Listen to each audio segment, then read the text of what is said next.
Atos capítulo 18, versículo 1 diz: Depois disto, deixando Atenas, Paulo foi a Corinto. Lá encontrou um judeu chamado Áquila, natural de Ponto, recentemente chegado da Itália, com Priscila, sua mulher, porque o imperador Cláudio havia decretado que todos os judeus deviam sair de Roma. Paulo aproximou-se deles e, como tinham o mesmo ofício, passou a morar com eles e ali trabalhava. O ofício deles era fazer tendas. E todos os sábados Paulo falava na sinagoga, persuadindo tanto judeus como gregos. Quando Silas e Timóteo chegaram da Macedônia, Paulo se entregou totalmente à palavra, testemunhando aos judeus que Jesus é o Cristo. Como eles se opuseram e blasfemaram, Paulo sacudiu as roupas e disse-lhes: que o sangue de vocês caia sobre a cabeça de vocês. Eu estou limpo dele e a partir de agora eu vou para os gentios. Saindo dali, entrou na casa de um homem chamado Tício Justo, que era temente a Deus. A casa dele ficava ao lado da sinagoga. Crispo, o chefe da sinagoga, creu no Senhor com toda a sua casa. Também muitos dos coríntios, ouvindo, creram e foram batizados. Certa noite, Paulo teve uma visão em que o Senhor lhe disse: não tenha medo, pelo contrário, fale e não fique calado, porque eu estou com você e ninguém ousará lhe fazer mal, pois tenho muito povo nesta cidade. Assim Paulo permaneceu em Corinto 1 ano e 6 meses, ensinando entre eles a palavra de Deus. Amém. Senhor, mais uma vez, pedimos que o Senhor abençoe a Tua palavra. Nós somos tão inadequados para falar, para ouvir e muito menos para compreender. Mas nós cremos no ministério do Teu Espírito, louvamos por isso. Que o Teu Espírito fale conosco usando a Tua palavra. E é para a Tua glória que nós oramos. Em nome de Jesus Cristo. Amém. O Senhor tem nos dado o encargo de considerar a palavra dEle, a obra dEle na igreja em Corinto. Ontem começamos a falar da primeira carta de Paulo aos Coríntios, fizemos um panorama e tocamos em lições preciosas naquela carta. Se o Senhor nos ajudar, vamos avançar um pouco mais nisso. Mas esse texto nos mostra a origem da obra de Deus em Corinto. E assim como Deus trabalhou em Corinto, Ele também trabalha no Rio de Janeiro. E Ele trabalha em todos os lugares. O Senhor é soberano e nada está fora do controle dEle. Muito interessante que depois que Paulo deixou Atenas, que era a capital ou a cidade mais influente da Grécia Antiga, imediatamente ele foi para Corinto. E nada é por acaso. Deus tinha um propósito maravilhoso em Corinto. E lá ele encontrou um casal que é Áquila e Priscila. Quem imaginaria que Priscila e Áquila se tornariam colaboradores de Paulo no ministério? Muitas das vezes o Senhor aproxima pessoas de nós e nós não sabemos que Deus tem um propósito maravilhoso ou pode ter um propósito maravilhoso ali. Eles se tornaram cooperadores de Paulo. Eles são muito louvados pelas igrejas na época. Mas como eles chegaram até Corinto? O texto vem mostrando para nós que o imperador Cláudio havia decretado que todos os judeus deviam sair de Roma. Então você vê uma hostilidade, uma perseguição contra os judeus naquela época. E Deus permitiu. Aqui foi o meio que o Senhor utilizou, debaixo da sua soberania, para que Priscila e Áquila chegassem até Corinto e se unissem com Paulo. Muitas vezes temos adversidades, lutas, pressões, e parece que Deus perdeu o controle. É o contrário. Na verdade, Ele vai usar todas as coisas para que a sua obra siga adiante. Amém. Vocês já ouviram falar bem de Martinho Lutero, aquele reformador que pregou aquelas 95 teses lá na porta de Roma, do Império Romano, o catolicismo romano. Lutero foi muito perseguido, e uma vez ele disse que o diabo é o diabo de Deus, porque até mesmo o diabo Deus usa ou permite os seus movimentos para que a sua obra fosse avançada. Talvez Lutero não tivesse chegado onde ele chegou e tivesse apregoado aquelas 95 teses e as obras maravilhosas de Lutero, se não fosse por meio da perseguição que o inimigo hostil foi pós-Lutero. E Lutero tinha essa visão da soberania do Senhor. O Spurgeon, aquele príncipe dos pregadores, ele também disse algo maravilhoso. Ele foi chamado o homem da boca de ouro no século XIX. Suas pregações chegaram na Europa inteira e atravessaram o Atlântico e chegaram em muitos países. Ele dizia: quando houver um caos, as coisas saírem do controle, descanse no travesseiro chamado a soberania de Deus. Amém. Que às vezes não entendemos. Está tudo de cabeça para baixo. Como aquela tempestade que está acontecendo, as nuvens são escuras, os ventos são fortes, parece que o mundo está acabando. Mas o sol não saiu do lugar. Ele continua reinando. O Senhor vai enviar um vento e essas nuvens escuras vão passar. E novamente a primavera e o verão voltam a reinar, os pássaros cantar, as flores, e muitos frutos virão. Amém. Já temos visto os frutos. Amém. E assim você encontrou essa perseguição. E ali está Priscila e Áquila, e eles se uniram com Paulo em Corinto. Paulo se aproximou deles. E esse é um espírito daquele que conhece o Senhor. Ele está sempre se aproximando de pessoas, mas com propósito no reino de Deus. Amém. Não outro propósito. E como tinha o mesmo ofício, passou a morar com eles e ali trabalhava. Surgiu uma pequena comunidade, uma expressão de igreja. Eles estão morando juntos e trabalhando juntos. O ofício deles era fazer tendas. Que interessante que para Deus nada é por acaso. Quando você vê Pedro, Tiago e João, você sabe qual era o ofício deles. Eles eram pescadores. E o Senhor falou para Pedro: eu vou fazer de você um pescador de almas. E realmente, quando o Espírito Santo é derramado no livro de Atos, se cumpriu o que o Senhor falou, que ia dar as chaves do reino para Pedro. E Pedro se levanta com os 11 e usa as chaves. Ali é a chave da palavra de Deus, a chave do reino de Deus. Ele prega a palavra como que lançando redes, e se converteram cerca de 3.000 almas. Chegamos lá pelo capítulo 10 do livro de Atos e chegamos à casa de Cornélio. Pedro vê aquela cortina, aquele lençol vindo do céu e amarrado nas 4 pontas, cheio de animais, quadrúpedes e répteis e aves de rapina. Pedro olha aquilo e aquela voz fala para ele: Pedro, mata e come. Mas Pedro fala: não, Senhor, porque eu nunca comi coisa impura ou imunda. E aquilo se repete por 3 vezes. Podemos considerar que esse lençol amarrado pelas 4 pontas representa o ministério de Pedro. Ele lança redes. Ele lança como se fosse aquele lençol. E ele pega todo tipo de animais. Aqueles animais representam você e a mim, os gentios. E ela está amarrada. O reino de Deus nos amarrou junto, nos colocou juntos. No início não estamos ali como ovelhas.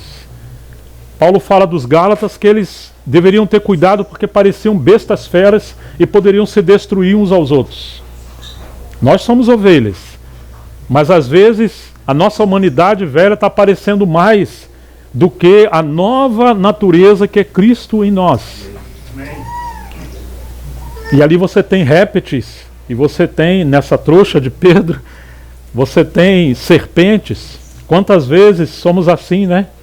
Falamos demais e o veneno começa a escorrer no canto da nossa boca. E ali tem aves de rapina. Você já tentou se aproximar de uma ave de rapina? Quando você chega perto, ela voa para outro lugar. Está sempre se alimentando de coisa ruim. Alguns cristãos são assim. Eles não querem estar vinculados, sujeitos Eles não querem estar firmados no lugar, eles estão sempre parecendo que voando de um lado para o outro. Ou seja, eles nunca estão submissos a ninguém, nunca estão sujeitos ao Senhor. Mas Pedro, quando vê aquilo, só fala, mata e come. E ele fala, não, Senhor. Como que pode?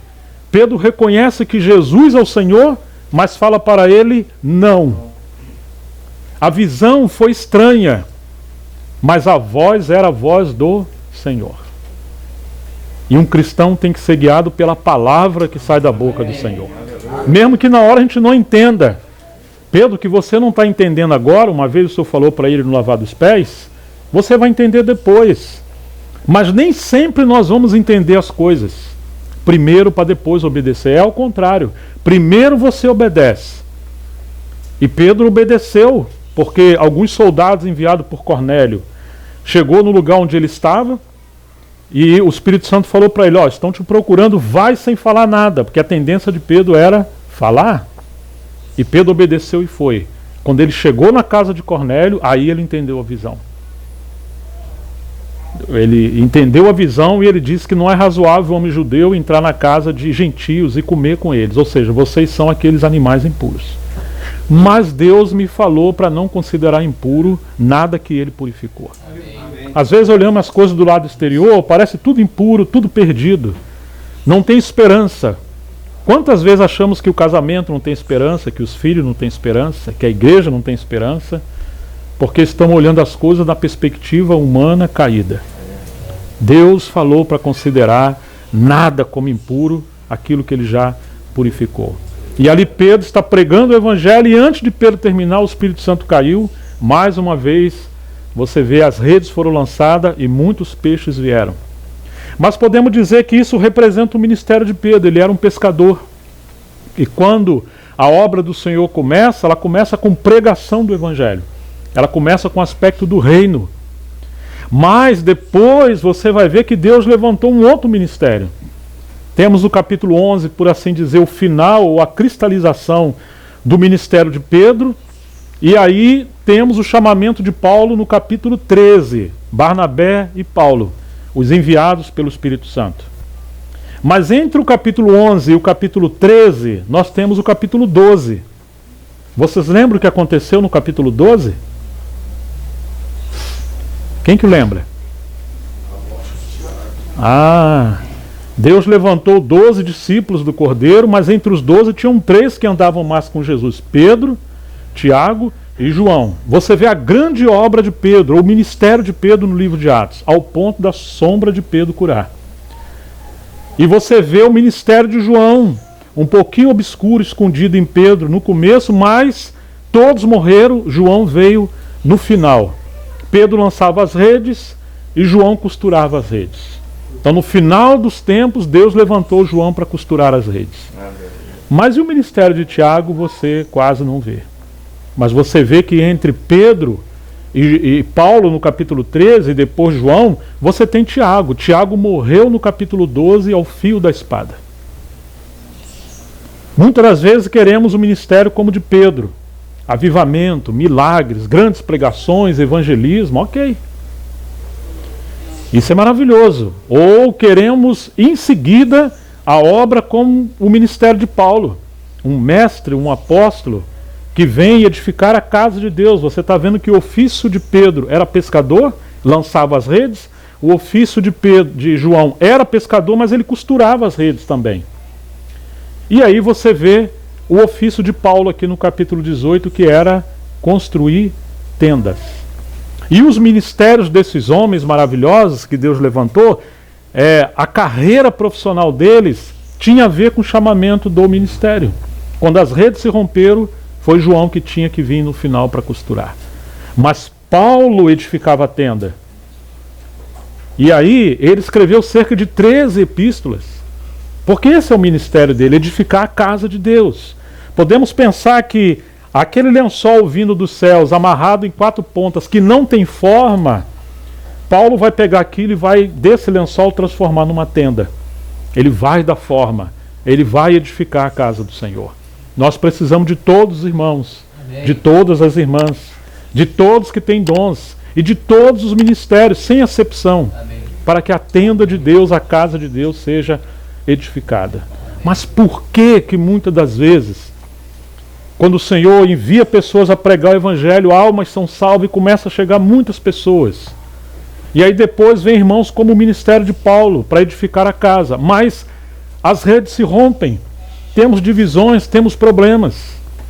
Porque lembre-se disso, entre o capítulo 11, finalizando, vamos dizer assim, a cristalização, o exemplo do ministério de Pedro, não que Pedro parou ali, mas ali representa a esfera do seu trabalho, e o ministério de Paulo no capítulo 13, você tem que passar pelo capítulo 12.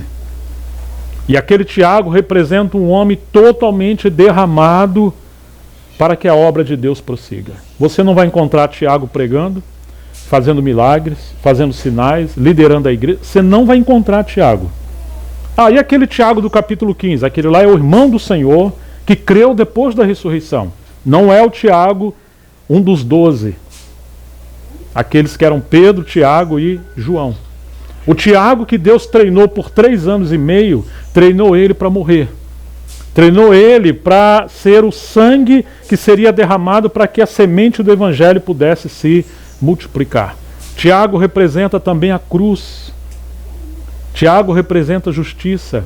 Tiago representa o reino, a piedade, um homem escondido para que Paulo pudesse avançar. Muitas das vezes encontramos irmãos no perfil de Pedro e irmãos no perfil de Paulo. Raramente encontramos irmãos no perfil de Tiago. E aí por isso que as redes se rompem. Estamos dispostos a não ser nada e até ser um mártir pelo Senhor para que a obra de Deus possa prosseguir? Então, queridos, a obra de Deus não tem caminho se a gente não passar por esses estágios, entre Pedro, Tiago e Paulo, e depois João. Muitos querem falar, muitos estão cheios de opinião, muitos têm muitas ideias e ressentimentos. Poucos estão submissos ao senhorio do Senhor e entender que nada fugiu do seu controle, ou mesmo que seja o diabo trabalhando, ele é o diabo de Deus. Você vai encontrar que grandes obras da literatura cristã surgiram quando os servos do Senhor estavam presos. E também na Bíblia. Onde estava João quando ele escreveu, ouviu ou teve a revelação do Apocalipse? Ele estava na ilha de Patmos, não estava em casa, num sofazinho. Onde estava Moisés quando o Senhor chamou ele a voltar ao Egito? Ele também estava no deserto. Ali está Elias também, posteriormente, debaixo de uma grande perseguição. Paulo foi salvo, foi para a Arábia. Paulo escreveu as suas epístolas da prisão mais profunda, ele está ali no cativeiro. Você vai encontrar que os servos de Deus também foram levados para o cativeiro, para o deserto, para o quebrantamento, para a provação. E você não vai encontrar eles esperneando, porque eles conheciam o Senhor. Amém. Já ouviram falar de um livro chamado Peregrino? Ele foi o 2º livro mais lido do mundo depois da Bíblia. Quem escreveu foi John Bunyan, um puritano no século XVII. Sabe onde ele estava quando ele escreveu aquilo, ou veio as ideias mais profundas dessa obra? Ele estava preso. Ele ficou ali por cerca de 12 anos. Ele escreveu cerca de 40 obras. Ele foi tido como louco, ele foi perseguido porque pregava o Evangelho. A Bíblia surgiu porque irmãos também foram perseguidos e aprisionados. Aquela obra maravilhosa de Madame Guyon, a autobiografia de Madame Guyon, ela escreveu, também foi perseguida, e da prisão ela passou a escrever. Ela gastou cerca de 25 anos da vida dela presa. E a obra dela promoveu um fluir de vida, de avivamento na França, em muitos lugares, e ainda hoje Deus usa a obra dessa irmã. De maneira que, irmãos, precisamos compreender esse espírito de Tiago, ou o espírito do Senhor em Tiago. Se Deus vai ter uma expressão em cada lugar, é necessário encontrarmos esse espírito da cruz. E aí você vai encontrar que, por essa hostilidade, eles chegaram em Corinto, Priscila e Áquila se uniram com Paulo. E aí diz o versículo 4 que todos os sábados Paulo pregava na sinagoga, persuadindo tanto judeus como gregos. Atos 18, versículo 5. Quando Silas e Timóteo chegaram da Macedônia, Paulo se entregou totalmente à palavra. Ué? Antes Paulo tinha que trabalhar noite e dia para não ser pesado a ninguém. Mas quando chegar agora Silas e Timóteo, Paulo se entregou totalmente à palavra. O que aconteceu? O que aconteceu é que as igrejas da Macedônia, especialmente a igreja em Filipos, que era uma igreja muito pobre, ela enviou uma oferta por meio de Timóteo e Silas. E agora Paulo se liberou, desataram a boca do boi que debulha o grão, e ele se entregou ao seu maior chamamento, que era pregar a palavra. Oh, irmãos, precisamos aprender essa lição. Amém. A igreja em Filipe era pobre. Os santos da Macedônia, como diz 2 Coríntios 8, eram os pobres da Macedônia. Mas quase sempre a obra de Deus avança pela contribuição dos pobres, da mordomia, daqueles que entendem o reino de Deus. E eles agora querem levar uma vida consagrada ao ponto de se tornarem cooperadores do Evangelho. Amém. Agora Paulo se dedicou totalmente. Nós podemos dizer que temos duas igrejas que representam maturidade ou infantilidade em relação a como ela lida com os obreiros. Aos coríntios, Paulo não teve liberdade de receber nem oferta deles, porque eles eram carnais. Eles não compreendiam o ministério de Paulo, eles tinham disputas, brigas. Então Paulo trabalhou noite e dia e continuava pregando o Evangelho, para dar exemplo para aqueles falsos obreiros que queriam encontrar ocasião de usufruir da mordomia ou das contribuições dos irmãos. Talvez eles pudessem competir com Paulo na sabedoria, no conhecimento. Alguns achavam assim. Mas Paulo demonstrou algo em relação à cruz que o falso obreiro nunca vai imitar, que é realmente depender do Senhor e servir os irmãos sem a intenção de retirar nada dos irmãos. O bom pastor dá vida pelas ovelhas. Os lobos se alimentam do sangue das ovelhas. Essa é a grande diferença. Agora Paulo se dedicou inteiramente pregando a palavra, testemunhando aos judeus que Jesus é o Cristo. Como eles se opuseram e blasfemaram, Paulo sacudiu as roupas e disse: que o sangue de vocês caia sobre a cabeça de vocês, eu estou limpo dele e a partir de agora eu vou para os gentios. Saindo dali, entrou na casa de um homem chamado Tício Justo, que era temente a Deus. A casa dele ficava ao lado da sinagoga. Você já pensou isso? A sinagoga não recebe Paulo. Aí se abre uma casa do lado da sinagoga. Como Deus é soberano. E esse homem recebe o Senhor. E aí diz a Escritura, versículo 8, Crispo, o chefe da sinagoga, creu no Senhor, com toda a sua casa. Também muitos dos coríntios, ouvindo, creram e foram batizados. Obviamente vai surgir perseguição. Satanás não quer que a obra de Deus cresça em lugar nenhum. Então, certa noite, Paulo teve uma visão em que o Senhor lhe disse: não tenha medo. Paulo foi apedrejado pouco tempo atrás. Segundo a história, contraiu malária. Ele passou por muitas perseguições. E você vai encontrar no capítulo 2 de Coríntios, que ele vai dizer que quando ele chegou, ele estava tremendo, com medo ou fraco, porque ele estava totalmente enfraquecido por causa da malária. Já não enxergava direito, estava totalmente debilitado. A graça de Deus, o poder de Deus se aperfeiçoa na fraqueza humana. E aí o texto vai dizer: não tenha medo, Paulo. Pelo contrário, fale e não fique calado, porque eu estou com você, e ninguém ousará lhe fazer mal, pois tenho muito povo nesta cidade. Ah, irmãos, a cidade de Corinto era tão depravada, tão promíscua. Ali passava grandes navios, embarcações do Mediterrâneo. O comércio naquela cidade era tão grande. Haviam 2 portos que representavam a entrada da cidade para o comércio. E assim como o comércio era tão vasto, a depravação também. Porque vinham pessoas de todos os lugares, cidades, e tinha influência de cultura, de civilizações de vários lugares. Corinto era conhecido por sua sabedoria, por sua filosofia, mas também pelos seus pecados. Ao mesmo tempo que tinha um grande conhecimento de filosofia e de tudo mais, ao mesmo tempo era uma cidade tão depravada. Segundo a história, Haviam dois grandes deuses que eles adoravam ali, a população. Uma era a deusa do amor, que é Afrodite, e o outro era Apolo, o deus da música, da arte, do entretenimento.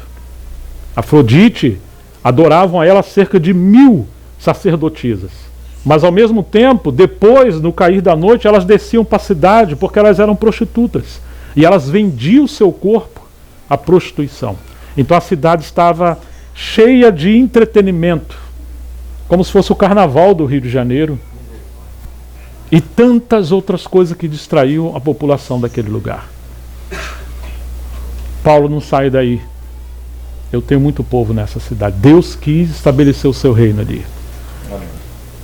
E aí você vai entender por que Paulo depois vai fazer tanta correção em relação ao adultério, promiscuidade, homossexualismo, libertinagem, bebedice, tantas coisas. Porque a influência daquela cidade estava penetrando dentro da igreja. E nós não podemos tomar a forma do mundo. Amém. Então, queridos, assim, versículo 11, Paulo permaneceu em Corinto 1 ano e 6 meses, 1 ano e meio, ensinando entre eles a palavra de Deus. A obra de Deus cresceu ali por causa da pregação da palavra. E nós precisamos considerar isso, a prioridade da pregação da palavra, o ministério da palavra. Cooperar para que sejamos desembaraçados de todas as coisas. Inclusive cooperar para que aqueles irmãos que têm o ministério da palavra, eles também sejam liberados, assim como os macedônios liberaram Paulo. Nós possamos aliviar a carga uns dos outros, para que a palavra de Deus possa crescer e prevalecer. Não podemos viver a nossa vida em torno de problemas, mas em torno do Evangelho. Onde a palavra de Deus é pregada, a obra de Deus vai crescer. Porque isso é a boca de Deus. E o inimigo quer fechar a boca de Deus. Como? Enchendo a igreja de problemas e fechando a boca daqueles que têm o ministério da palavra. Irmãos, quando chegamos em 1 Coríntios, aqui nós vimos o início. Porque depois Paulo sai dali. Então Paulo vai dizer na sua primeira carta aos Coríntios. Infelizmente, a igreja passou a se envolver com muitas debilidades. Versículo 10 ele vai dizer assim: irmãos, capítulo 1, pelo nome de nosso Senhor Jesus Cristo, peço-lhes que todos estejam de acordo naquilo que falam e que não haja divisão entre vocês. Pelo contrário, que vocês sejam unidos no mesmo modo de pensar e no mesmo propósito. Porque, meus irmãos, eu fui informado a respeito de vocês, pelos da casa de Cloe, de que há brigas, contenda entre vocês. Refiro-me ao fato de cada um de vocês dizer: eu sou de Paulo, eu sou de Apolo, eu sou de Cefas e eu sou de Cristo. Será que Cristo está dividido? Foi, porventura, Paulo crucificado por vocês? Ou será que vocês foram batizados em nome de Paulo? Então agora Deus investiu tanto em Corinto, mas nós vamos encontrar uma obra do inimigo aqui. Ele conseguiu dividir o povo de Deus em Corinto. E agora Paulo vai dizer: vocês têm que pensar a mesma coisa e ser unânime no modo de falar. Talvez possamos pensar que isso é algo impossível, porque às vezes nem mesmo marido e mulher pensam a mesma coisa. Os filhos pensam diferente. Irmãos, essa é a vida humana. Mas o que Paulo está querendo dizer aqui, o pensar a mesma coisa, é pensar pela mente de Cristo nas coisas que Deus estabeleceu como essenciais. Ele está falando da grande obra de Deus em Cristo, do chamamento à comunhão do nosso Senhor. A igreja não é o lugar para nossas opiniões, para aquilo que nos agrada, para aquilo que nos sentimos bem. Então, você vai encontrar que Paulo está corrigindo, ele foi informado por uma irmã. Cloe é uma irmã, uma anciã. Porque mesmo os irmãos em Corinto se tornaram infantis e deixaram de pedir ajuda a Paulo, que foi o pai na fé ali deles, quando surgiram grandes problemas. E agora como é que você vai ajudar uma igreja dessa? Porque você vai encontrar que do capítulo 1 ao 4, o grande problema é a divisão. O capítulo 5 e 6 é a decadência imoral. Havia um jovem tendo relação com a madrasta. E aí você tem alguns envolvidos com adultério. Outros com prostituição. Outros parece que estavam indo ao templo pagão. Outros se envolviam com bebedice. Outros eram maldizentes. Paulo vai dizer: vocês não sabem que o corpo de vocês são membros de Cristo? Tomarei porventura os membros de Cristo e os unirei a uma prostituta? Vocês não sabem que aquele que se une a uma prostituta constitui-se uma só carne com ela?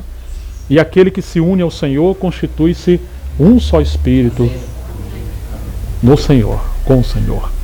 Vocês não sabem que esses não herdarão o reino de Deus?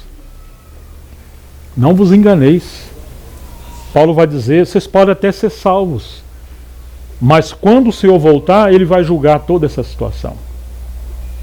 Ele quer que nós venhamos reinar pela vida do Senhor. Mas eles desceram a um nível tão baixo porque eles passaram a viver para si. Capítulo 7, Paulo está respondendo as questões de casamento, do celibato, aqueles também que eram solteiros ou decidiram ficar solteiros, irmãos e irmãs mais velhos, ou mesmo jovem. Talvez a sociedade possa falar: nossa, ela não casou até hoje. Irmãos, mas que nós da igreja não possamos ter essa mente tão negativa. Jovem, às vezes, com 23, 25, beirando 30 anos, estão em desespero. E homens também. O mundo vai falar: será que é gay? Será que é lésbica? Porque não é possível, não casou ainda.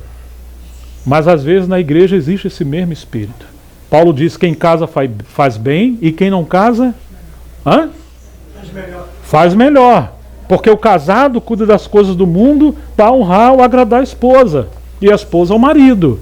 Mas aquele que é solteiro cuida das coisas do Senhor para agradar o Senhor. Então é uma glória, é uma dádiva quando nós encontramos pessoas que estão só.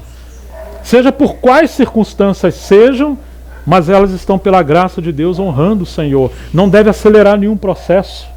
Quantas pessoas se metem num relacionamento porque de alguma forma elas se sentiram coagidas, e para não ficar sem graça, então é melhor arrumar alguém. E esse alguém pode ser enviado por Satanás para destruir a sua vida. E nós temos que ter muito cuidado com essas coisas. Então, como viver o casamento? O que fazer quando dois incrédulos ouvem o evangelho, um crê e o outro não? E a pessoa que não é cristã vai embora, e essa que ficou, como ela vai viver? Ela espera? Ela é livre? E Paulo vai falar sobre isso.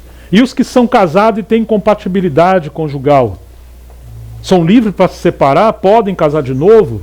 Devem se casar de novo? Porque isso tudo estava acontecendo ali. E Paulo vai dizer que o Senhor ordenou: o homem não separa da mulher, a mulher não separa do marido. Aqueles que estão no Senhor. E se quiser se apartar, então tudo bem. Pode até ser que se aparte, mas que fique sem casar. Porque o problema aqui não foi uma regra de exceção, que é o adultério.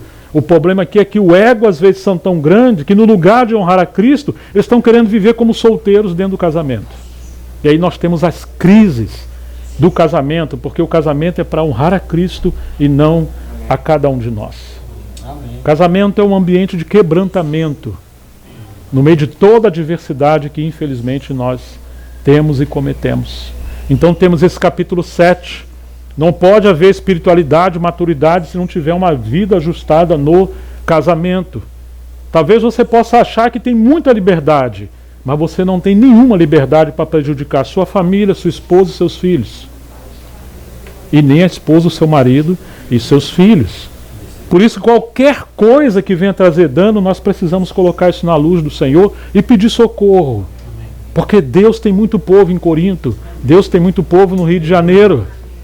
E o casamento é para a glória de Deus. Esse mundo em caos precisa de lares saudáveis na igreja para abraçar essas pessoas que estão perdidas. Quantos jovens, quantas crianças hoje estão sendo perseguidas por essa ideologia de gênero, por depravação, por tantas coisas. Quanto os nossos filhos, nossas crianças têm sido perseguidos por esse sistema através das redes sociais, de tudo. E se a gente não cuidar, os nossos filhos vão esvair pelas nossas mãos. A igreja tem que ser um ambiente de abraçar todos, amar as crianças, amar os jovens, sentar com eles, cuidar deles. Sobretudo, eles precisam do nosso exemplo de amor. Às vezes nos preocupamos com tantas coisas. E tem pessoas passando por crise do nosso lado, nós não percebemos. Isso era Corinto. No capítulo 8 ele vai falar da liberdade. Todos achavam que tinha liberdade. Mas Paulo vai dizer, tudo me é lícito, mas tudo não convém. Tudo me é lícito, mas eu não vou me permitir ser dominado por nenhuma dessas coisas. Deus criou o mundo e todas as coisas para expressar sua soberania, sua sabedoria. Ah, irmãos, mas não para sermos escravizados pelas coisas que Deus criou. Que Deus nos dê graça para não tomarmos a forma desse mundo. Em Corinto eles estavam se embriagando. E Paulo fala, como assim? A sua liberdade vai macular a consciência daqueles que Cristo deu a sua vida por eles. Então isso representa a carnalidade. São santos, mas são carnais. Falava aos irmãos ontem que não faz muito tempo alguém tentando advogar a sua liberdade como se fosse maturidade, falou, se Jesus estivesse vivo ele estava bebendo cerveja, um choppzinho, porque na época era vinho. Então assim, como que você usa o nome do Senhor e sem se dar conta você está advogando uma vida liberal e induzindo os jovens à bebida? Aqueles que são pais têm que ter muito cuidado. Talvez você tenha liberdade diante de você, na sua casa, diante de Deus. Mas ainda assim você tem que considerar se a sua liberdade vai induzir os seus filhos à bebida. Porque talvez você tenha um pouquinho de equilíbrio, mas o teu filho não tem. Muitas das vezes vão pedir oração depois à igreja, mas nós colocamos nossos filhos no mundo. O que vão dizer os seus vizinhos e a consciência dos outros irmãos, você bebendo cerveja no lugar público? Ah, eu sou livre. Você é livre para agradar o seu ego e a sua carne, no lugar de tomar a cruz e honrar a Cristo? Estão entendendo?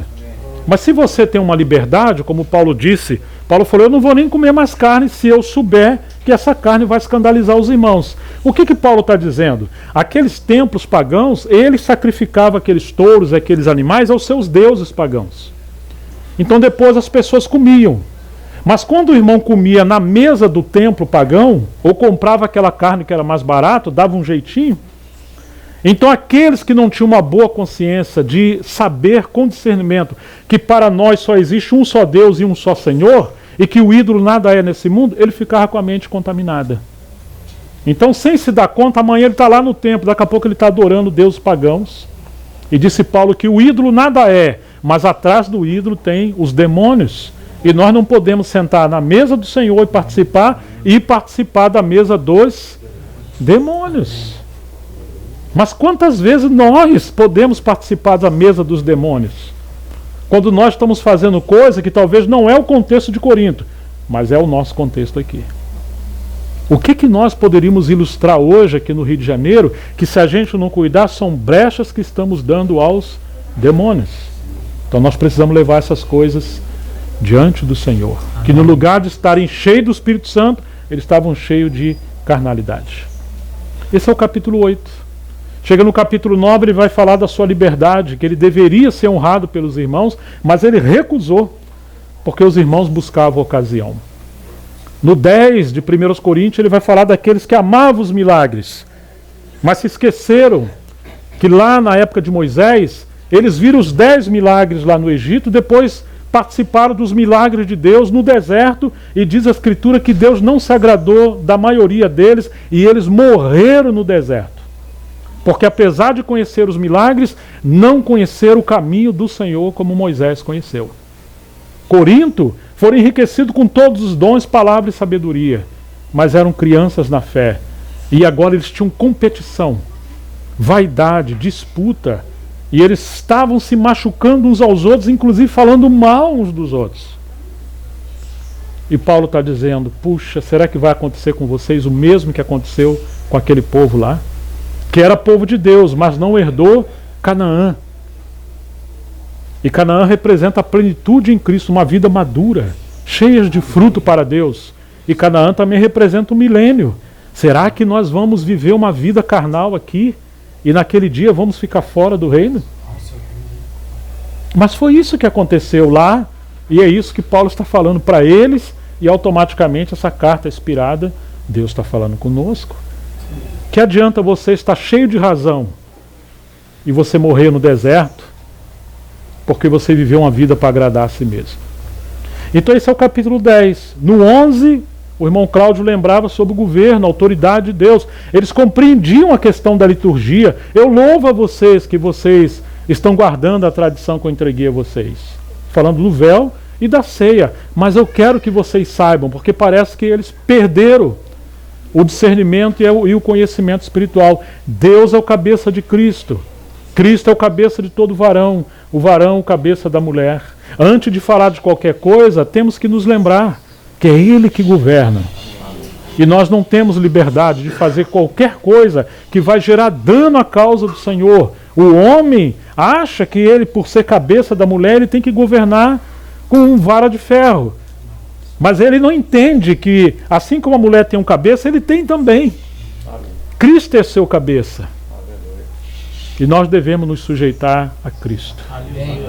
Como é que Cristo governou a igreja? Morrendo por ela. E como o homem deve também liderar a sua casa? Morrendo pela sua esposa. Quando Jesus morreu, feriram a sua costela, daí saíram sangue e água.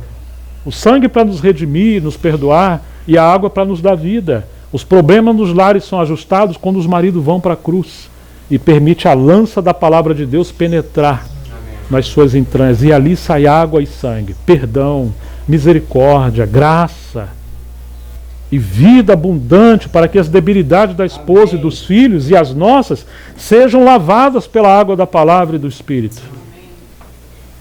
Nenhum de nós poderíamos chegar até o Senhor, foi porque Ele morreu por nós. E aí Paulo vai dizer, assim como Cristo amou e deu a sua vida pela igreja, os maridos devem amar e também dar a sua vida pela esposa. Quem são os espirituais? São aqueles que dão a vida, tanto pela sua casa como pelo povo de Deus. Então aí temos o capítulo 11, e depois temos o capítulo 11 na ceia. Alguns estão fracos, outros doentes, e alguns que morreram. Por quê? Porque não estavam discernindo a mesa do Senhor. E nem o Senhor. Achando que a igreja nós podemos fazer as coisas do jeito que a gente quer. Eu não estou sentindo, eu não concordo, eu não tenho liberdade, eu não penso assim. Quem disse que a igreja é um lugar de você pensar assim ou assado? Temos que aprender a nos sujeitar ao Senhor. Senhor, eu penso assim, mas eu estou descobrindo que eu sou o pior dos inimigos. A minha natureza é terrível.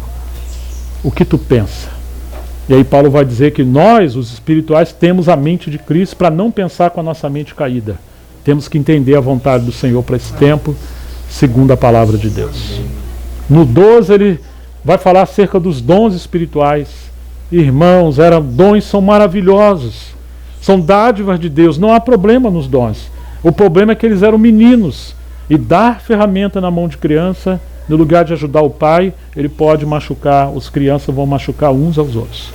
O problema não está com os dons, é o que vamos fazer com eles. E aí no 14 temos, além dos dons, o culto. Como deveria ser a reunião da igreja? Eles estavam reunindo para pior no capítulo 11, e também na reunião da igreja havia tumulto, confusão, um culto aos dons espirituais. Aquelas profecias intermináveis que não consolava, não edificava, não fortalecia os irmãos. Mas eram previsões, predições de coisas que não levavam a lugar nenhum. Às vezes era medo, temor, coisas que roubam o lugar da palavra de Deus. Pessoas profetizando há anos e anos e a vida dela nunca mudou. Seu casamento está em desordem, sua casa está em desordem. Assim era a igreja em Corinto. Que Deus tenha compaixão de nós. Amém. Mas a prioridade da reunião da palavra eram os profetas. E profeta não é aquele que vai abrir a escritura de repente e falar, eu estou sentindo. Não. É aquele que em sua casa está de joelhos diante da palavra e da oração. Para que ele conheça a palavra de Deus e possa servir com aquilo que o Senhor está dando. E trabalhe em comunhão, em conjuntos, uns com os outros. Ah, irmão, chega no capítulo 15, eles têm dúvidas sobre a ressurreição. Eles se achavam tão espirituais, tão maduros, mas estavam tropeçando em coisas mínimas, que é um assunto básico da fé, a ressurreição. E aí Paulo tem que corrigir aqueles irmãos, fazendo eles voltarem à palavra de Deus. E no 16, infelizmente, Paulo tem que mencionar a questão das ofertas de novo. Porque, irmãos, um dos sinais de imaturidade é não saber como lidar com o dinheiro e achar que o dinheiro é nosso. Não é nosso. Tudo é dele, por ele e para ele. Nós somos mordomos do Senhor. Como vamos lidar com isso? E como que a igreja lida com isso? Às vezes a igreja está tão preocupada com coisas, mas nós não sabemos lidar com os assuntos práticos da igreja. Onde estão os diáconos da igreja? E onde estão aqueles que estão servindo como presbíteros, ou no mínimo como irmãos mais velhos? Não é questão de reivindicar alguma liderança, mas é uma questão de servir. E aí surge uma outra questão. Às vezes, quando surgem irmãos que começam a servir na bolsa, eles acham que eles têm o poder de decidir o que vai fazer com o dinheiro. Não tem, não. Na verdade, os presbíteros supervisionam os assuntos, os arranjos da ordem da igreja. Os diáconos executam. Claro que eles têm que ver as necessidades, os necessitados, as viúvas, os arranjos do local, uma série de outras coisas, mas eles não têm autonomia para fazer o que querem com as contribuições dos irmãos. O governo pertence ou está na responsabilidade dos presbíteros, e os diáconos cooperam com os presbíteros. Corinto tinha todo esse tipo de problema. E é interessante, voltando a 1 Coríntios capítulo 1, porque tinha divisões entre eles.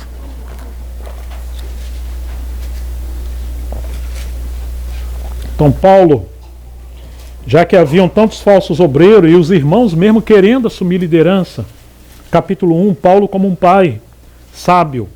Paulo chamado pela vontade de Deus para ser apóstolo de Cristo Jesus.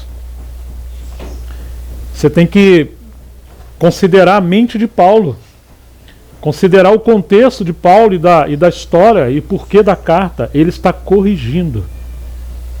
Porque alguns queriam ser, alguns queriam reivindicar. Mas Paulo está dizendo, gente, se eu trabalhei, é porque eu fui chamado pela vontade de Deus. Ninguém se faz obreiro, ninguém se faz presbítero, ninguém se faz nada. É o Senhor que chama e Ele que dá a graça. Então cada um, no lugar de querer, simplesmente sirva como escravo de Cristo naquilo que o Senhor te deu graça e oportunidade. Amém. Se estivermos no encontro, 3 horas da manhã uma criança começa a chorar. Talvez aqueles que não são pais e são carnais falam, pô, como é que traz uma criança para o encontro, cara? Deixa a gente dormir. Mas aquele que é pai e mãe, como é que você vai saber quem são pai e mãe naquele momento? É aqueles que vão se levantar e com muito amor vai ver o que está acontecendo com seu filho e vai cuidar dele. Ela não levanta a bandeira, eu sou o pai, eu sou a mãe.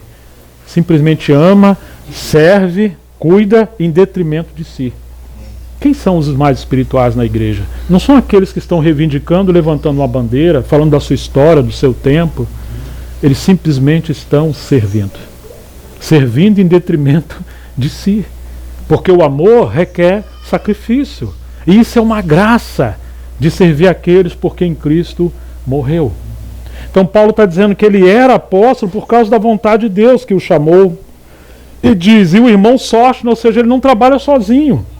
Os coríntios queriam andar sozinho. Ou queriam escolher aqueles que eles vão andar juntos. Olha o seu corpo humano. Os membros nos escolheram. Eles mesmos, onde eles vão estar e com quem vão estar. Eles simplesmente estão aí. E assim é o corpo de Cristo. Não podemos dividir e nem aceitar divisão no corpo de Cristo. Eu estou junto com o irmão Sóstenes. A igreja de Deus que está em Corinto, com toda a situação decadente entre eles, Paulo está dizendo, vocês são igreja e é a igreja de Deus. Ah, porque Paulo é um homem cheio do Espírito Santo, cheio da graça. Se você olhar o contexto natural, ou com os olhos carnais, meu Deus, não tem mais jeito. Mas Deus escolheu as coisas fracas desse mundo para confundir as fortes. E Ele chama aquele povo de igreja de Deus. Como nós vamos nos atrever a falar mal uns dos outros? Como nós vamos nos atrever a aceitar o pensamento negativo? Parece que não tem mais jeito, parece que não vai dar certo. Isso é coisa do inimigo. A igreja é de Deus, e se a igreja é de Deus, e se somos de Deus, vamos querer nos unir e cooperar aonde o Senhor nos plantou. Nós vamos ficar por aí atrás procurando o que é melhor para nós. Nós vamos procurar servir ao Senhor e honrar o Senhor.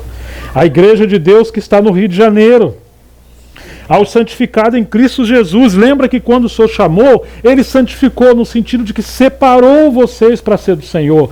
Agora que Ele separou, como vamos voltar a ser mundanos? Nós somos salvos para ser santos, somos salvos para servir o Senhor. Não a nós. Chamados para ser santos. Chamados para viver uma vida totalmente consagrada a Deus. Ah, mas é ser santos com todos que em todo lugar invocam o nome de nosso Senhor Jesus Cristo, Senhor deles e nosso. Como vamos aceitar alguns falar, nós somos daqui, vocês são de lá? Porque às vezes acontece isso. Mas Paulo está dizendo, vocês são chamados para ser santos com todos, não só com vocês. Com todos. Né? E é Senhor deles e nós. Paulo está invertendo as coisas. Então, irmãos, a igreja inclui todos os salvos, todos os santos, com todos os problemas. É claro que tem que haver disciplina, tem que haver pastoreio, mas são todos. Que a graça e a paz de Deus, nosso Pai e do Senhor Jesus Cristo estejam convosco. Sempre dou graças ao meu Deus por vocês, por causa da graça de Deus que vos foi dada em Cristo Jesus. O Senhor salvou e deu graça abundante para eles viverem uma vida sobre o pecado, sobre o mundo, sobre os ídolos, sobre Satanás, reinando sobre todas as coisas, inclusive sobre a velha natureza. Mas essa graça está em Cristo. Cada um precisa ter uma vida de comunhão profunda, unida com Cristo. Lembra quando de manhã tomamos aquele café com leite? O café pretinho e o leite branco. Cada um tem sua identidade. Mas quando você mistura, toma uma nova cor, um novo sabor, e nunca mais você vai conseguir separar. Paulo está dizendo que quando Cristo veio habitar nos Coríntios e em nós, é uma mistura como o café com leite. Agora precisamos viver pela vida dele. E a vida dele é uma vida que glorifica o Pai.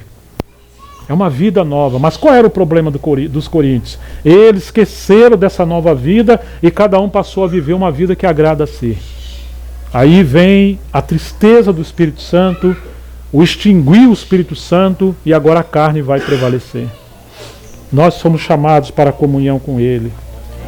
Porque em tudo vocês foram enriquecidos nele, em toda palavra e em todo conhecimento, assim como o testemunho de Cristo Jesus tem sido confirmado entre vocês, de maneira que não lhes falte dom nenhum, enquanto aguarda a revelação de nosso Senhor Jesus Cristo.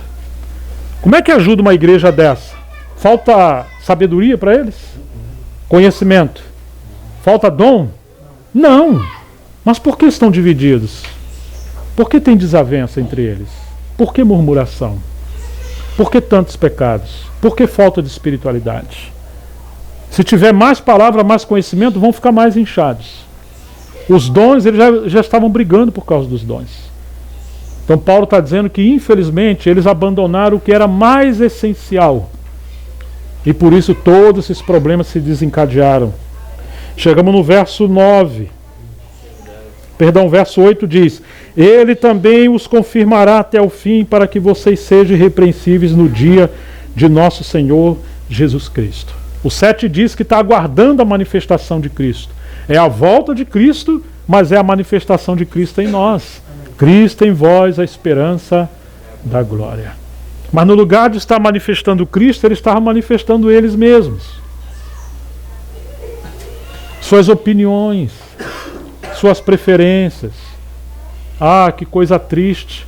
Quando sentamos para ouvir os irmãos, eles só falam sobre eles, suas dores, suas mágoas, suas mazelas, suas crises, mas já se passaram 30 anos e são os mesmos problemas. Eu dei uma ilustração ontem. Imagine que alguém construa uma casa, quando você recebe os amigos, você não vai mostrar as ferramentas que você usou, ou o andaime, você vai mostrar a casa. E a casa é um lugar de você manifestar o seu caráter. Depois de um dia de trabalho, você chega em casa, toma um banho e... lugar do meu descanso. Minha esposa, meus filhos ou meu marido. É o lugar que você expressa o seu contentamento. Assim a igreja, ou deveria ser a igreja de Deus. Quando o pai chega cansado, às vezes a mãe fala: meu filhinho, devagar, seu pai está cansado, está na hora de dormir, vamos desacelerar. Assim deve ser a igreja. A igreja, irmãos, é o lugar de expressar a natureza de Deus, o caráter de Deus, Amém. O descanso de Deus. Você não pode mexer as coisas de qualquer maneira. Tem que ter muito cuidado, porque a igreja não é um lugar para revelar a nossa personalidade. Na sua casa você revela a sua personalidade. De acordo com o que é cada um, basta você olhar a casa que você já sabe como é que é a alma e o caráter daquela pessoa. Tem gente que guarda as coisas tudo desordenado. Claro que isso precisa ser ordenado, mas ainda é uma debilidade. Procure colocar a sua casa em ordem, porque se você quer que a sua casa também expresse a casa de Deus é um lugar de ordem. Não tem problema a gente ser bem pobrinho, mas seja limpo. Amém. Amém. Haja ordem. Você está usando isso aqui? Não. Quanto tempo está aí? Por que está? Dá, vende, faz alguma coisa, mas isso aqui não pode virar um entulho. Você usa aquela roupa nos últimos 6 meses? Você usou? Não, então dá, você não vai usar. Aquele lençol que está amarelando lá, que você ganhou há tanto tempo, oferta aquilo. Irmãos, às vezes nossa casa está tão desordenada, uma bagunça, sujo, todo mundo gritando. Mas devemos lembrar que a nossa casa deve ser a expressão da casa de Deus também. O lugar onde nós temos comunhão com Deus uns com os outros. Assim como você não chama os seus amigos para ver suas ferramentas, mas sua casa e sua família, a igreja em Corinto, infelizmente, exibia suas ferramentas, os seus dons, sua sabedoria, sua eloquência, mas a vida deles não estava transformada. Havia orgulho, divisão, tantos problemas. Paulo está dizendo: vocês têm tudo, mas onde está a casa edificada? Um constrói a parede, o outro vai lá dar marretada, porque não concorda que a parede foi feita daquele jeito. Mas ele não foi chamado para colocar a parede. Então eles não se contentavam em ter a alegria de ver o dom e o serviço dos outros. Eles queriam que cada um deles fizesse as coisas de acordo com a preferência de cada um. E Paulo vai dizer que Deus colocou os dons conforme Ele quis, e nós agora devemos cooperar uns, não destruir a obra do outro. Cada um faça a sua parte. Então, Paulo é um homem cheio de esperança. Verso 8, ele também os confirmará até o fim, para que vocês sejam irrepreensíveis no dia, letra maiúscula, de nosso Senhor Jesus Cristo. Ele quer que naquele dia nós cheguemos lá de forma irrepreensíveis. Não usou mal seu martelo, seu serrote, a sua vida, seu tempo. Graças a Deus pelo verso 9. Fiel é Deus, pelo qual vocês foram chamados à comunhão de seu Filho Jesus Cristo, o nosso Senhor. Esse é o segredo dessa carta.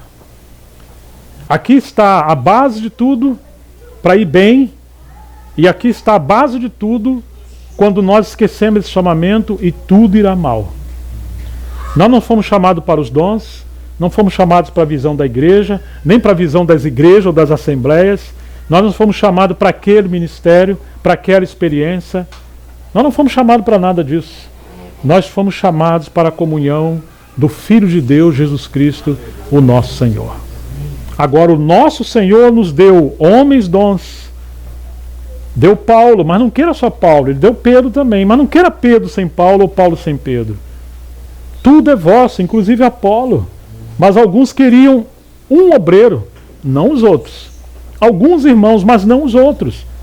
Ou seja, essa comunhão não é a comunhão do Filho de Deus, porque vocês incluem alguns e excluem outros. Claro, irmãos, uma cidade grande, nós temos a igreja.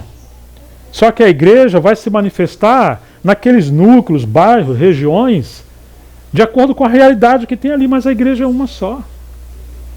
E ali Deus vai usar irmãos e vai ter aquele caráter daquilo que Deus estiver fazendo ali, mas não pode haver divisão entre os irmãos.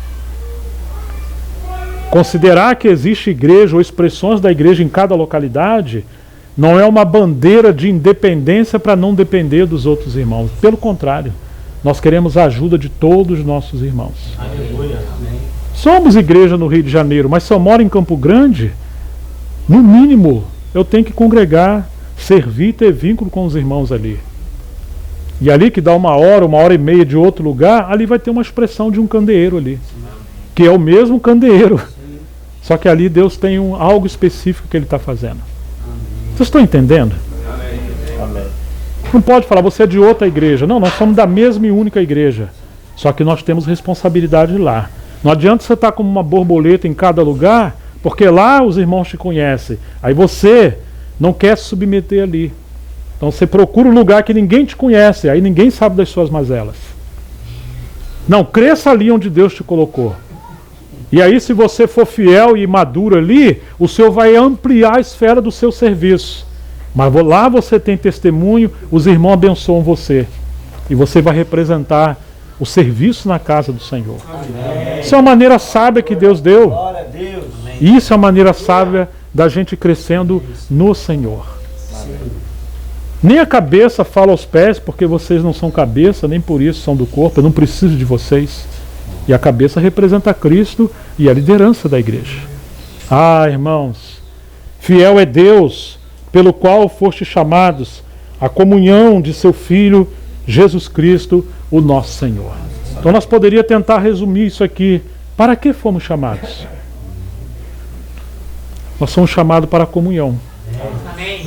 Aquela comunhão era uma comunhão exclusiva da Trindade. Só o Pai, o Filho e o Espírito Santo. Não havia nem anjo. E o Senhor criou todas as coisas. Mas essa comunhão é uma comunhão na vida, na natureza do Senhor. Os anjos não têm a mesma natureza do Senhor, eles são criaturas. Então Deus um dia enviou seu Filho. Seu Filho assumiu a natureza humana e morreu. Agora ele ressuscita como homem. E ele tinha espírito, alma e corpo. Quando o Espírito Santo foi derramado, veio também o Espírito de Jesus Cristo, Deus homem. E agora, quando os coríntios creram, receberam o Espírito de Jesus Cristo junto com o Espírito Santo. Ah, agora temos a natureza de Deus dentro de nós também no Rio de Janeiro. Aí nós somos chamados a essa comunhão, porque agora você tem uma vida. E você só pode participar dessa comunhão da Trindade por essa vida. Essa é a vida do Filho de Deus. O Filho de Deus, ele foi ilustrado, comparado como um cordeiro, que quando foi ao matador, ele não abriu a sua boca. Mas a nossa natureza velha é como uma serpente. É como um cabrito ou um bode. Come um bocado de coisa ruim e está berrando. Não. A natureza do Filho é uma vida que não se salva. É uma vida que vive para a glória de Deus. É uma vida que abomina o mundo. É uma vida que se sacrifica em prol do outro. Irmãos, a vida de Jesus é uma vida de obediência. É uma vida santa. É uma vida de oração porque ama a comunhão com o Pai. É uma vida da palavra porque ele é o homem da palavra. É uma vida que não fugiu da cruz. É uma vida que não precisa ser humilhada por ninguém porque ele mesmo se humilhou e se esvaziou. É uma vida daquele que é rei, mas voluntariamente se colocou como escravo. É uma vida que escolheu as partes mais baixas da terra. É uma vida que, embora sendo rico, se fez pobre para poder enriquecer a todos. É uma vida que não reivindica nada para si. É uma vida que faz todas as coisas para que o Pai seja glorificado. Oh, irmãos, embora ele sendo Deus, ele nasceu do ventre de Maria. E ele veio como uma criança totalmente frágil. E ele foi deitado numa manjedoura. Que mistério! E embora sendo 100% Deus, ficou 30 anos calado. Ele esperou o tempo do Pai falar: este é meu filho amado em quem eu me comprazo. Irmãos, embora sendo Deus, ele serviu como homem E por isso dependeu do revestimento do Espírito Santo. Ele esperou até o Espírito Santo vir sobre ele. Ele não se introduziu. Embora sendo o Messias e sendo Deus, foi João Batista que introduziu a ele no ministério. E nós não queremos aceitar nos submeter uns aos outros? Será que somos maiores ou melhores do que o nosso Senhor? Qual vida você está expressando? Quando defendemos alguma coisa, discordamos de alguma coisa, reclamamos dos irmãos, você acha que essa é a vida do Senhor? Vocês estão entendendo, irmãos? O diabo entrou na igreja em Corinto, porque embora todos fossem chamados à comunhão do seu Filho, eles rejeitaram a cruz e cada um procurou o que é melhor, o que é mais agradável. E aí cada um começou a expressar a sua opinião. E eles usavam as ferramentas, não para glorificar a Deus, mas para ferir uns aos outros. Agora Paulo está corrigindo. Gente, volta para o princípio. Volta.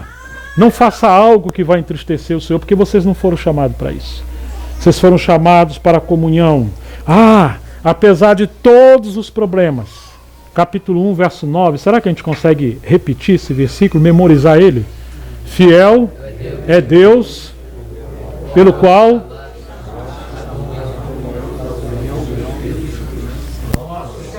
aleluia! Então quando surgirem demandas, queixas e tal, irmão, só uma pergunta: para que fomos chamados? Isso que nós estamos falando, discutindo, está cooperando com a comunhão do nosso Senhor? Ele está se expressando? Isso está nos levando a parecer mais com Jesus? Será que nós podemos estar à mesa do Pai, do Filho e do Espírito Santo? Será que nós estamos servindo e lavando os pés uns dos outros? Não importa quão sábio alguém seja, quantos anos ele esteja congregando, não importa. Se você tem mais cheiro de livro, de conhecimento, do que cheiro de ovelha, tem um problema sério. Tem gente que está cheio de opinião, mas ele nunca cede, está cheio de razão. Irmãos, em Corinto tinham 3 tipos de pessoas que circulavam ali. O capítulo 2, o homem natural não compreende as coisas do Espírito e lhe parecem loucura. Se as coisas saíram do pensamento ou do controle dele, ele vai se levantar contra, porque ele não compreende. Esse homem natural não nasceu de novo, ele está ali. Ele pode pregar bem, ele pode falar bem, ele pode ser amigo de João, de Pedro, de quem quer que seja, mas não nasceu de novo. Já se passaram tantos anos, sua vida não muda, e ele está sempre envolvido com problemas. A palavra fala uma coisa, ele fala outra. E ele tem preferência por pessoas, porque ele quer andar com aqueles que mais lhe é conveniente. Esse é o homem natural. Ele não entende as coisas do Espírito. É gente boa, mas vai para o inferno. A menos que nasça de novo. E nós não podemos nos enganar uns aos outros.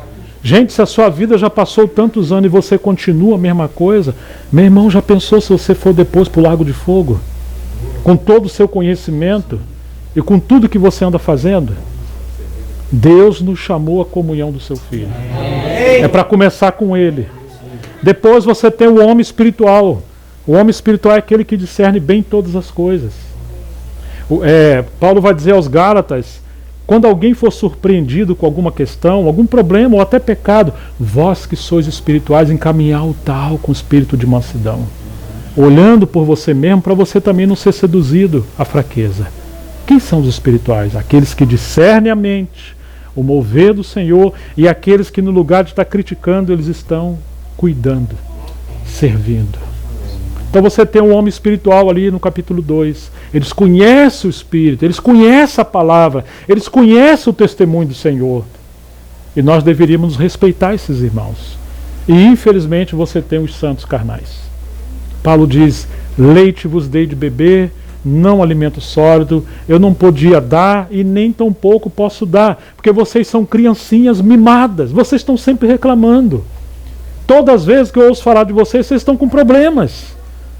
Vocês estão metidos com vários problemas. Vocês têm demanda uns com os outros. Uma criança quer que a casa, a família, o pirulito, tudo seja para ela. Pode ter um brinquedinho ali, ninguém está brincando. Se alguém pegou, é meu.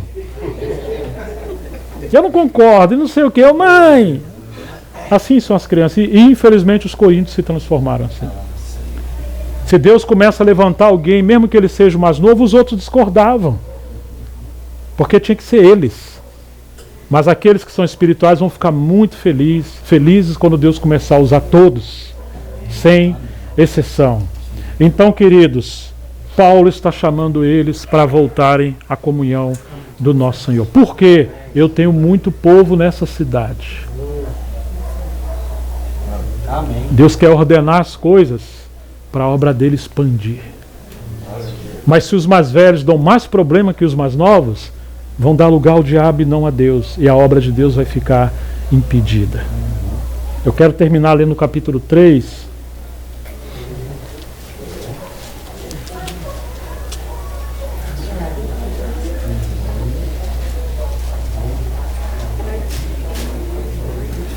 Versículo 16. 3,16. Eles sabiam que lá tinham os santuários dos ídolos e eles viviam com toda a reverência, os pagãos. E agora Paulo vai dizer assim: vocês não sabem que são o santuário de Deus e que o Espírito de Deus habita em vós? Se alguém destruir o santuário de Deus, Deus o destruirá, porque o santuário de Deus, que são vocês, é sagrado. Alguns falam do corpo de Cristo, mas às vezes não viram nada do corpo de Cristo. Porque eles se movimentam no meio dos irmãos como se não fosse o santuário de Deus. O Senhor falou para Moisés: tira as sandálias dos teus pés, porque o lugar onde você está é santo, é sagrado. Irmãos, a igreja é um lugar de temor. Muito cuidado quando se move, quando abre a boca, quando critica, quando fala, com as opiniões. Porque é o templo de Deus. E se a gente destruir o templo de Deus, gerar dano à igreja, aqui está dizendo Deus o... Se alguém destruir a sua casa lá, a sua família, você não vai se levantar para proteger a sua família? E você acha que Deus não vai se levantar para proteger o seu templo?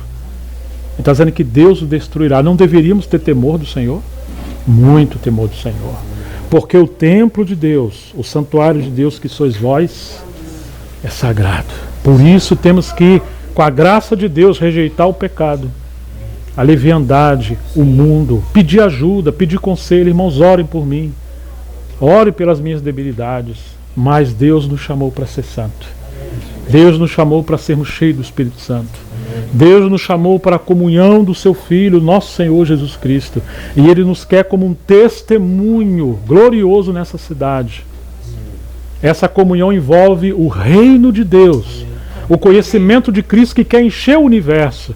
E para isso acontecer, Ele quer ser Senhor e cabeça da nossa vida.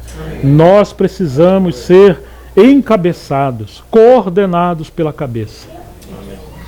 E é Ele que vai coordenando o corpo. Paulo, fica aí.